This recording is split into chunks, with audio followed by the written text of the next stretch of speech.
ଜୟ ଜଗନ୍ନାଥ ସାଙ୍ଗମାନେ କେମିତି ଅଛନ୍ତି ସବୁ। ମୋ ଦେହ ଟିକେ ଖରାପ ଥିଲା ତ ଭିଡ଼ିଓ ଆସିପାରୁନଥିଲା। ଆଜି ଦେହ ଠିକ୍ ଲାଗୁଛି ସେଥିପାଇଁ ଭିଡ଼ିଓଟା ପକେଇଲି।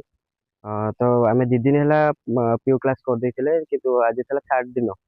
ଆଜି ତୃତୀୟ ଦିନରେ ଆଜି ଦେଖିବା ଆମେ ଟିକେ ସିଲାବସ୍ ବିଷୟରେ ଡିସ୍କସନ୍ କରିବା। ସିଲାବସ୍ ରହୁଛି 180 ମାର୍କର, 3 ଘଣ୍ଟାର ଏକ୍ଜାମ୍ ଡ୍ୟୁରେସନ୍ ରହୁଛି।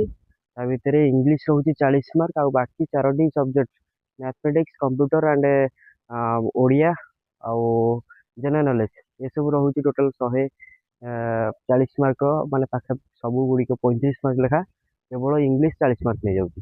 ତ ଇଂଲିଶର ପ୍ରାୟୋରିଟି ଟିକେ ଅଧିକ ରହୁଛି। ଯଦି ଆମେ ଇଂଲିଶରେ ଭଲ ରେଜଲ୍ଟ କରିବା ତାହେଲେ ଆମେ ନିହାତି ବହୁତ ଭଲ ମାର୍କ ଆଶା କରିପାରିବା। ଆମ ପାଖରୁ ପାଖାପାଖି ଆମେ ଚେଷ୍ଟା କରିବା 140ରୁ 150 ମାର୍କ ପ୍ଲସ୍ ରଖିବା ପାଇଁ।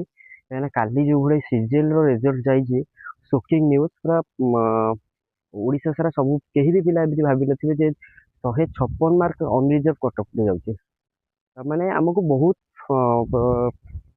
ପରିଶ୍ରମ କରିବାକୁ ପଡ଼ିବ। ତ ଆମେ ପ୍ରିପାରେସନ୍ ଯଦି ନୋଟିଫିକେସନ୍ ଆସିବାର 15 ଦିନ ବା 30 ଦିନ ପୂର୍ବରୁ ଯଦି ଆମେ କରିଦେବା ତ ପ୍ରିପେୟାର ଆମେ ନିଜକୁ ୱେଲ୍ ପ୍ରିପେୟାର ଭାବିବା।